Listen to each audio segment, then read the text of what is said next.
Biotechnology क्या है, उसके यूजेस क्या है और उसकी युक्तियां क्या है। आज हम अपना नया टॉपिक स्टार्ट करेंगे, जेनेटिक इंजीनियरिंग। अगर अपन देखिए आनुवांशिक अभियांत्रिकी, ये होता क्या है? आनुवांशिक अभियांत्रिकी जो बायोटेक्नोलॉजी की मेन ब्रांच के अंदर आता है, इसमें ये होता है कि डीएनए के अंदर काट छाट की जाती है, डीएनए के अंदर कुछ हेरफेर किया जाता है ना, वो होता है आनुवांशिक अभियांत्रिकी, जेनेटिक इंजीनियरिंग। अगर अपन देखें इंजीनियरिंग होती क्या है, इंजीनियरिंग का मतलब ही यही होता है कि कुछ तोड़ना, कुछ जोड़ना, कुछ ऐड करना, और वो सब अपन किस में करें? जेनेटिक मटेरियल में, आनुवांशिक पदार्थ में। तो वो क्या हो गया? आनुवांशिक अभियांत्रिकी।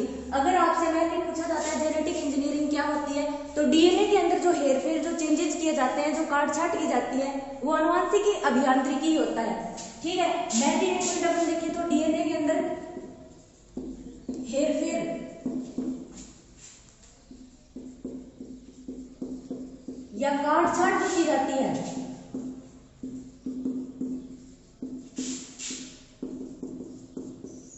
वो होता है जेनेटिक इंजीनियरिंग। अब अपना नेक्स्ट जो पॉइंट आता है वो ये पॉइंट आता है कि जेनेटिक जो ये इंजीनियरिंग है, आनुवांशिकी अभियांत्रिकी है, ये सबसे पहले इसके बारे में बताया किसने था? तो इसके बारे में सबसे पहले एक साइंटिस्ट थे पोलबर्ग, उन्होंने बताया था। ठीक है, पोलबर्ग को फादर ऑफ जेनेटिक इंजीनियरिंग भी बोला जाता है। अब इसके अंदर अपन जो मेन अपना टॉपिक है ना, उसके बारे में अपन डिस्कस करेंगे। जेनेटिक इंजीनियरिंग का एक मेन मेथड आता है रिकॉम्बिनेंट डीएनए टेक्नोलॉजी, जिसको बोला जाता है पुनर्योगज डीएनए अभियांत्रिकी, जो जिसके बारे में अपन ने बायोटेक्नोलॉजी के जो यूजेस पढ़े थे, बायोटेक्नोलॉजी की जो युक्तियां पढ़ी थी, उस टाइम अपने एक चीज के बारे में डिस्कस किया था,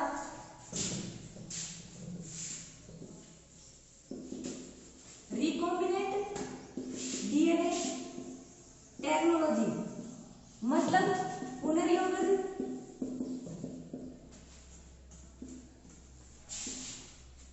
डीएनए तकनीक।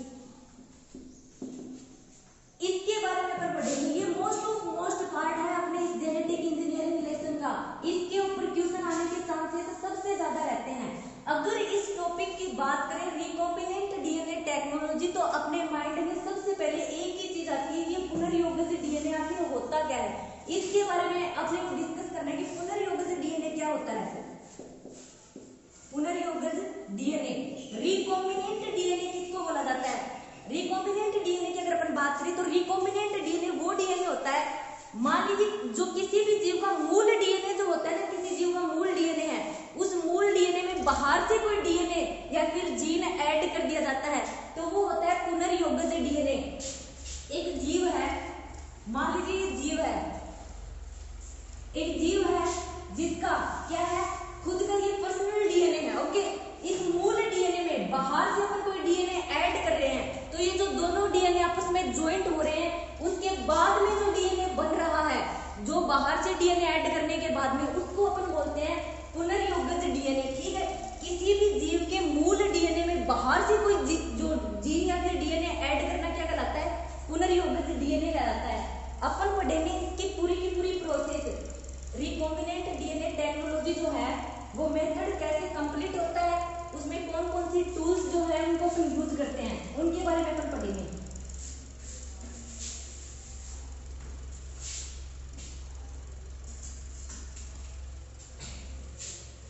वैसे अगर देखा जाए पुनर्योगज जो डीएनए था, अगर इसके बारे में अपन बात करें, ये जो टेक्नोलॉजी थी, इसके बारे में सबसे पहले किसने बताया था? अगर उसकी बात करें पुनर्योगज डीएनए टेक्निक के बारे में सबसे पहले किसने बताया था? स्टेनले कोहेन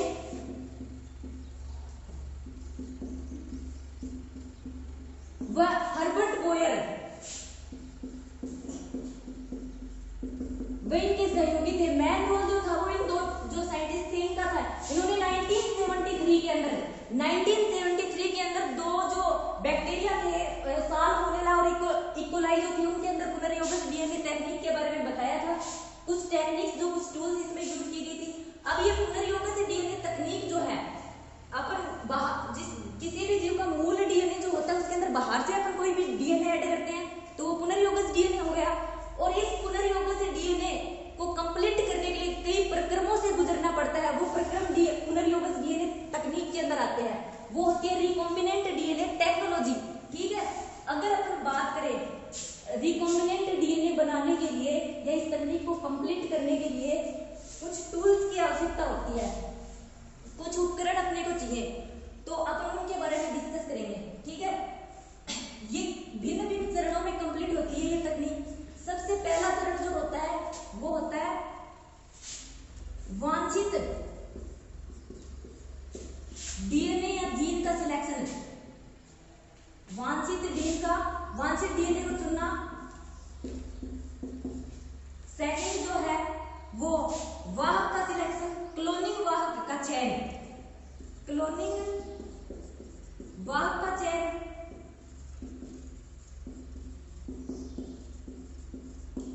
नेक्स्ट अपना जो पॉइंट का डिस्कस करें तो उसमें आएगा वांछित डीएनए को, अपना जो डिजायर डीएनए है, वांछित डीएनए को क्लोनिंग वाहक में निवेश करवाना।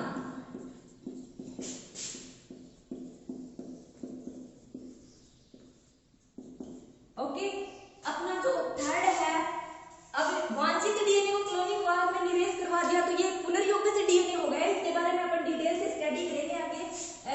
अब जो ये पुनर्योजित डीएनए बना है, इसको किसमें, ये जो दोनों डीएनए ऐड हो गए तो ये बन गया पुनर्योजित डीएनए।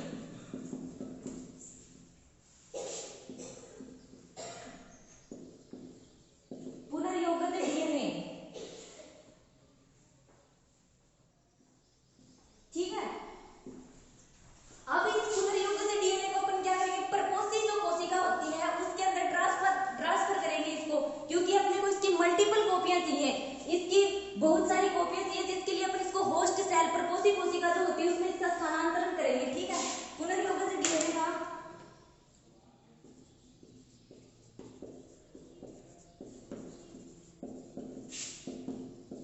प्रपोषी कोशिका में स्थानांतरण।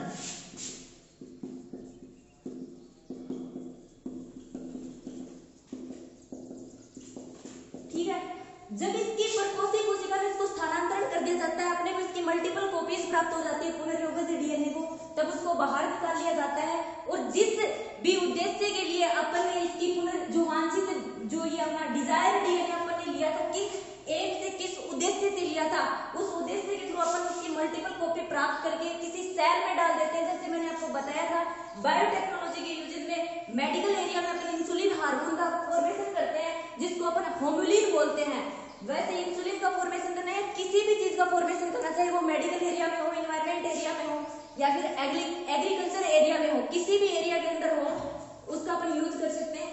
अब ये जो प्रोसेस है, इस प्रोसेस को समझने से पहले अपने को कुछ चीजें समझनी पड़ती हैं, कुछ टूल्स जो होते हैं, कुछ उपकरण जो होते हैं, उनका यूज होता है।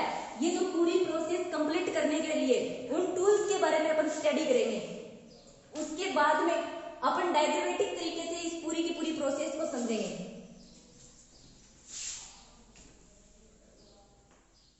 अब अगर अपन बात करें टूल्स, पुनर्योजित डीएनए तकनीक में कौन सी टूल्स या उपकरण यूज में लिए जाते हैं। ठीक है, सबसे पहले आते हैं एंजाइम। कुछ एंजाइम इसमें यूज में लिए जाते हैं।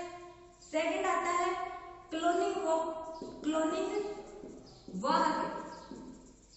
ठीक है, थर्ड अपना आता है प्रपोषी कोशिका।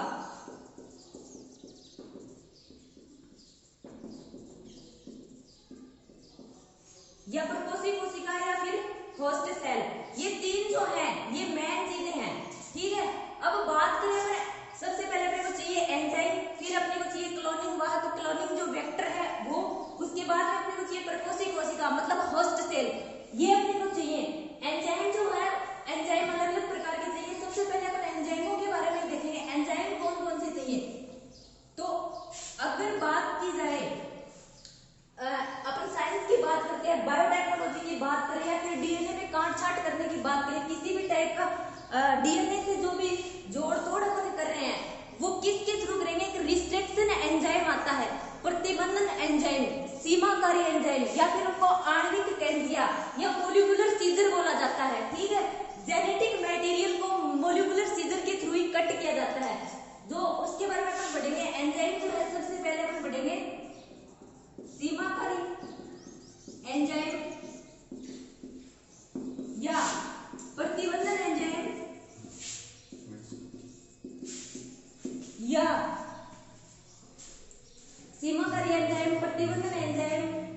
या आणविक कैंचियां,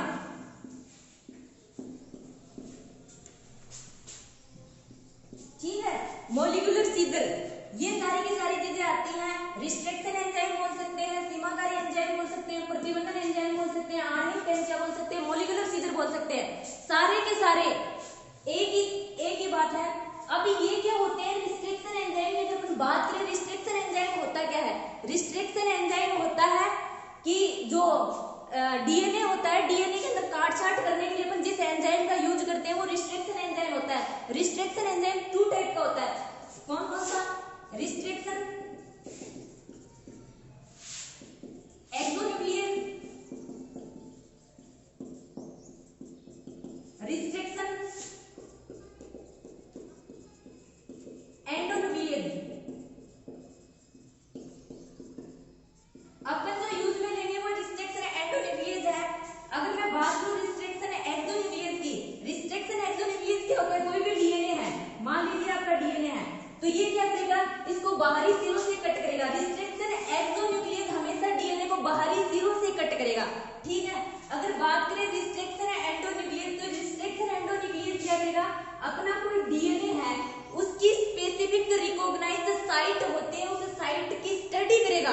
भाई अपने को यहाँ पे कट करना है, पहले उस साइट को स्पेसिफिक जो रिकॉग्नाइज्ड साइट होती है उसको पहचानेगा, आइडेंटिफाई करेगा, फिर वहां पे कट मारेगा।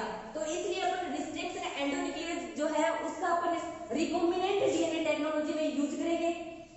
अगर इनके नामकरण की बात की जाए, छोटा सा दे रखा है आपके लेसन में 12th में नामकरण के बारे में, तो उसमें क्या होता है, जैसे अपन जीवों का करते हैं, एनिमल्स का, या फिर ये आते हैं ना आपके प्लांट्स वगैरह का, वैसे ही रिस्ट्रिक्शन एंजाइमों का भी नामकरण होता है, इनका भी नोमेनक्लेचर होता है। जैसे कोई रिस्ट्रिक्शन एंजाइम है, उसको अपन ने इकोलाई से प्राप्त किया, इकोलाई एक बैक्टीरिया है, तो उसको नाम कैसे देते हैं? एक रिस्ट्रिक्शन एंजाइम की अगर मैं बात करूं,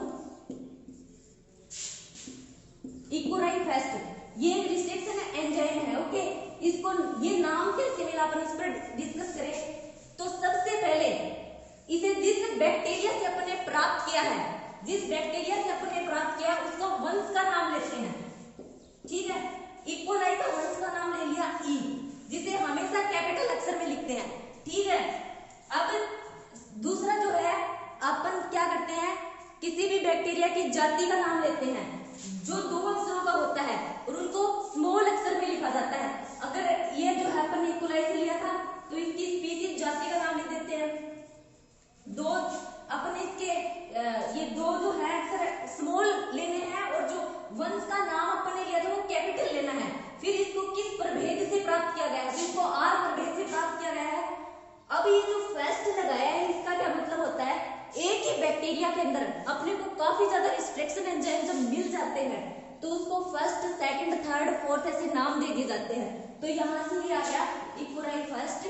अगर इसी इकोलाई से दूसरा प्राप्त होता है तो उसको बोल देते हैं इकोलाई सेकंड, ठीक है। पहले उसका वंश का नाम लिखना है जो कैपिटल अक्षर में आएगा, फिर उसकी जाति का नाम लिखना है जो स्मॉल अक्षर में आएंगे, ठीक है। फिर उसका प्रभेद, किस प्रभेद से उसको प्राप्त किया गया, फिर उसकी नंबरिंग दे दी जाती है। तो ये होते हैं सीमाकारी एंजाइम। अब अगर अपन बात करें सेकंड, तो लाइसोजाइम, लाइसोजाइम इनका क्या वर्क होता है? जैसे मैंने आपको बताया था, अपना जो डिजायर डीएनए है या अपना जो वांछित डीएनए है जो अपन लेते हैं, जिसके अंदर अपने को हेरफेर करना है, वो डीएनए अपन लेते हैं ना, उसके अंदर अपने को क्या करना है, उसको बाहर भी तो अपन निकालेंगे, उसको बाहर निकालने के लिए भी तो अपने को कुछ चाहिए, तो उसको लाइसोजाइम एंजाइम के द्वारा अपन बाहर निकालेंगे। कोई भी प्रोकैरियोटिक या फिर यूकैरियोटिक सेल है, उसका पूरा डीएनए बाहर निकाला जाता है, तो लाइसोजाइम एंजाइम का यूज कर देते हैं। कैसे? क्योंकि ये इसकी कोशिका भित्ति को गला देता है। लाइसोजाइम एंजाइम जो होता है इसकी कोशिका भित्ति सेल वॉल जो होता है उसको गला देता है, फिर उसका डीएनए जो है वो बाहर निकाल लिया जाता है। तो ये वर्क होता है लाइसोजाइम का। अब अपन बात करें नेक्स्ट पॉलीमरेज एंजाइम। अगर पॉलीमरेज एंजाइम की अपन बात करते हैं, जैसे इसके नाम से ही हो रहा है पॉलीमरेज, मतलब ये क्या करेगा, जो डीएनए या फिर जो न्यूक्लियोटाइड्स होते हैं, डीएनए के न्यूक्लियोटाइड्स, उनके बहुलीकरण का काम करता है, ठीक है, उनका बहुलीकरण करेगा। पॉलीमरेज एंजाइम 2 टाइप के होते हैं, दो टाइप के कौन से? फर्स्ट होता है आरएनए पर निर्भर डीएनए पॉलीमरेज, ठीक है। सेकंड होता है डीएनए पर निर्भर डीएनए पॉलीमरेज एंजाइम, ठीक है। RNA dependent DNA polymerase, second DNA dependent DNA polymerase, ठीक है। अब अगर अपन बात करें आरएनए पर निर्भर डीएनए पॉलीमरेज एंजाइम की, इसी एंजाइम को अपन रिवर्स ट्रांसक्रिप्टेज एंजाइम भी बोलते हैं। आरएनए पर निर्भर डीएनए पॉलीमरेज एंजाइम जो होता है इसको रिवर्स ट्रांसक्रिप्टेज एंजाइम भी बोलते हैं, ठीक है। रिवर्स ट्रांसक्रिप्टेज एंजाइम जो होता है वो क्या होता है, इसको ये नाम किस लिए दिया, ये मैं आपको इसलिए बता रही हूँ क्योंकि अपना जो नेक्स्ट जो टॉपिक आएगा उसमें अपन जीनोमिक लाइब्रेरी के बारे में स्टडी करेंगे, तो उसमें इस एंजाइम का नाम आएगा रिवर्स ट्रांसक्रिप्टेज एंजाइम। वैसे अपन देखें इसको रिवर्स ट्रांसक्रिप्टेज एंजाइम नाम दिया क्यों गया है, अगर इस बात को अपन डिस्कस करें तो ट्रांसक्रिप्शन की जो प्रोसेस होती है, अनुलेखन की जो प्रोसेस होती है, उसमें क्या होता है डीएनए से आरएनए का फॉर्मेशन होता है, ठीक है। ये ट्रांसक्रिप्शन होता है, डीएनए से आरएनए का बनना ट्रांसक्रिप्शन, जिसको अपन अनुलेखन बोलते हैं, हिंदी में ट्रांसक्रिप्शन को अनुलेखन बोला जाता है, ठीक है। अब रिवर्स ट्रांसक्रिप्टेज एंजाइम इसको इसलिए बोला जाता है आरएनए से डीएनए का फॉर्मेशन हो जाता है, प्रोसेस उल्टी हो रही है। जब आरएनए से डीएनए का फॉर्मेशन होता है तो इसमें आरएनए पर निर्भर डीएनए पॉलीमरेज एंजाइम जो है वो भाग लेता है, इसीलिए इसको रिवर्स ट्रांसक्रिप्टेज एंजाइम बोला जाता है, क्योंकि ट्रांसक्रिप्शन की प्रोसेस इसने उल्टी कर दी आरएनए पर निर्भर डीएनए पॉलीमरेज एंजाइम ने, आरएनए डिपेंडेंट डीएनए पॉलीमरेज जो एंजाइम था उसने। तो अगर अपन बात करें आरएनए पर निर्भर डीएनए पॉलीमरेज एंजाइम जो है ये करता क्या है, आरएनए जो है उसको टेम्पलेट के रूप में, आरएनए जो है उसको टेम्पलेट के रूप में काम में लेकर डीएनए का निर्माण करता है, ओके। डीएनए का बहुलीकरण कर रहा है, आरएनए को टेम्पलेट के रूप में लेकर डीएनए का बहुलीकरण करेगा, और डीएनए पर निर्भर डीएनए पॉलीमरेज एंजाइम है वो क्या करेगा, डीएनए को टेम्पलेट के रूप में डीएनए को टैबलेट के रूप में यूज करेगा, और डीएनए का न्यूक्लियोटाइड जो है उनका बहुलीकरण करेगा। ये मेन डिफरेंस जो है इसमें है, आरएनए पर निर्भर डीएनए पॉलीमरेज एंजाइम जो होता है वो आरएनए जो है इसको टेम्पलेट के रूप में यूज में लेगा, और डीएनए का जो है डीएनए न्यूक्लियोटाइडों का बहुलीकरण करेगा, ठीक है। और जो DNA dependent DNA polymerase enzyme जो होता है वो डीएनए टेम्पलेट को यूज करके डीएनए न्यूक्लियोटाइडों का बहुलीकरण करता है, ठीक है।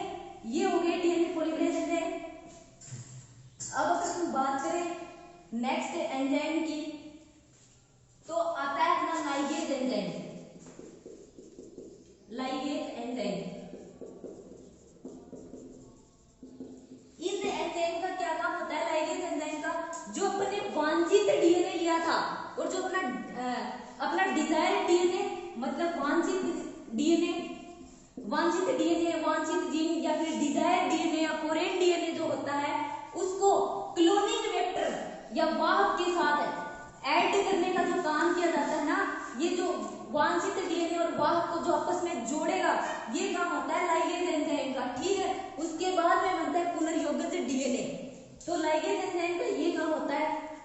नेक्स्ट जो आता है अपना एंजाइम क्षारीय फॉस्फेटेज एंजाइम। क्षारीय फॉस्फेटेज एंजाइम इसका क्या वर्क होता है, क्षारीय फॉस्फेटेज एंजाइम आता है। क्षारीय फॉस्फेटेज एंजाइम का क्या वर्क होता है, अगर हम इसके बारे में बात करें,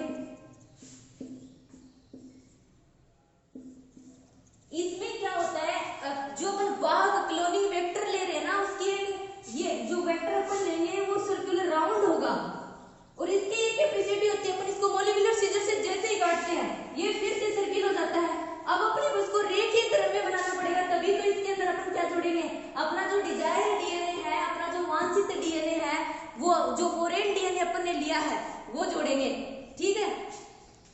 कैल्शियम से प्रतिबंधन एंजाइम से रिस्ट्रिक्शन एंजाइम से कट भी कर दिया जाता है तो वापस से राउंड हो जाता है, उसको रेखीय क्रम में बनाए रखने के लिए क्षारीय फॉस्फेटेज एंजाइम की आवश्यकता पड़ती है।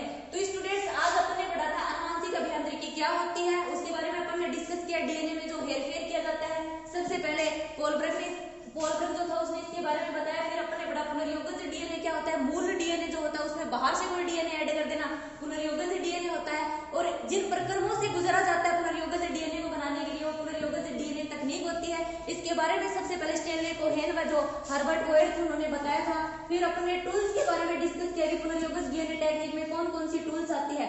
कल अपने इसके पूरे के पूरे जो प्रोसेस है, कैसे ये प्रोसेस कंप्लीट होती है, उसके बारे में डिस्कस करेंगे। ठीक है, अब अपन नेक्स्ट क्लास में डिस्कस करेंगे।